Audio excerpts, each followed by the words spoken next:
So I know you're super excited that you have all of these new leads, but I also know that you're probably pretty nervous and wondering, okay, April, how should these calls go? And how exactly do I close the sale on the call? Well, you're in luck, because today I'm going to walk you through exactly what you need to do to convert those qualified leads into paying clients. When I speak to entrepreneurs, they often focus on more leads as their number one challenge. But I'll tell you a secret. All the leads in the world are not going to help you build your business and increase your revenue unless you have a strategy and a step-by-step system for conducting these calls. Just think about it. You've worked really hard to gain your expertise. You've pushed yourself outside of your comfort zone in order to reach out to your target market to encourage them to spend time with you on these calls. And now they're live and on the other end of the phone, and they expect you not only to lead the conversation, but to give them something valuable in exchange for their time, like the solution to their most pressing problems, insights into the obstacles that have been holding them back, or hope that there is an answer to that challenge that's keeping them awake at night. And at the same time, you'll also want to build trust and lead them into a deeper relationship with you, hopefully by becoming your client. Now, that's a lot to ask for in a 30 to 45-minute call, don't you think? So how do you make sure that you hit all of these points without leaving anything out? And how do you make an irresistible offer to your prospects without sounding salesy? Well, the key is having a strategy, a systemized process you use each and every call to remove any guesswork. And so you can present the opportunity to work with you in a manner that is truly authentic and that is focused on helping the prospect achieve their goals without being pushy or using hard sales tactics. And that's what I want to give you today. The exact strategy and call outline I use with my clients to ensure that each and every call is productive, professional, and personalized. And if it's the right fit, ultimately leads to a sale. If you're still a bit unsure of yourself, don't worry. That is natural, and it takes a little time to feel comfortable. Honestly, I felt the same exact way when I first started doing my discovery calls. It felt awkward, and I was convinced the person on the other line I was speaking to could hear my heart beating through the phone. And after practicing over and over again, I came up with a system that allowed me to relax, deliver tremendous value, while presenting the information my prospect needed to hear in a way that was non-salesy and authentic. So I'm about to share the outline of how I conduct my discovery calls. Now, obviously, we're limited on time today, so I can't share everything, but in my client enrollment system program, we go through these steps in much more detail. But right now, I want to give you the overview so you can understand the process. Step number 1. Set the stage. Let them know right up front what the plan for the call will be, including that you'll be giving them value, and then if it makes sense, you'll be making an offer at the end on how they can continue to work with you. It's really important to set the stage at the beginning of the call and let them know that if you both feel like it's a good fit, that you will be talking about the next steps, and then asking them, how does that sound? Getting their buy-in early on lets them know what's going to happen and helps you get relaxed too, because you've already gotten permission from them to make an offer later in the call.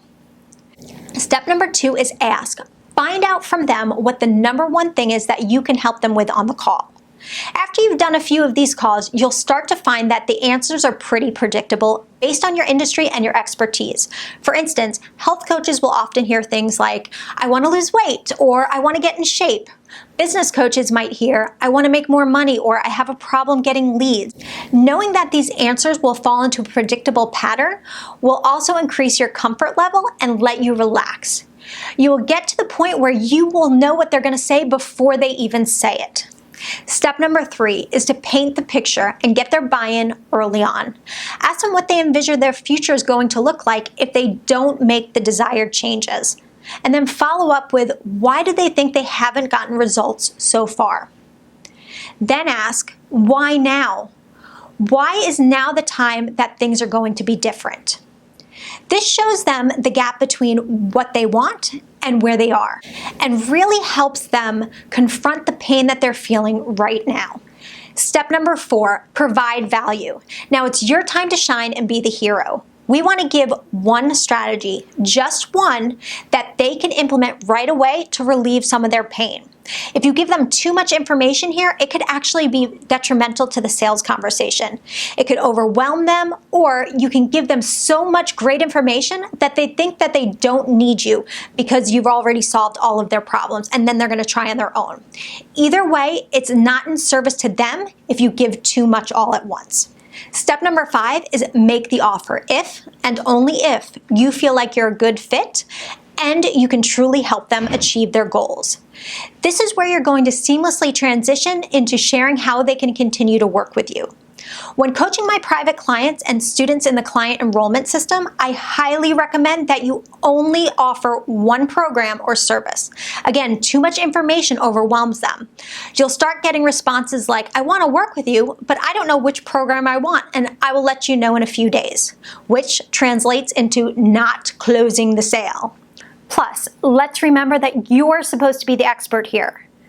They want you to tell them what will work best for them and explain how your program or your services fit their exact goals. This makes it very clear what you're offering is directly related to their needs and their pain points. Now, those 5 steps were just an outline. Obviously, we don't have too much time today. I go into much greater detail in the client enrollment system. But just from this outline alone, I think you can see how powerful implementing a strategy can be, how it leads a prospects through a process that not only provides a ton of value and credibility, but also makes it a no-brainer to work with you. This outline I share moves your ideal clients seamlessly. You start by identifying their biggest challenge or obstacle. Then you provide immediate value by helping them see that there is a solution and then giving them a small taste.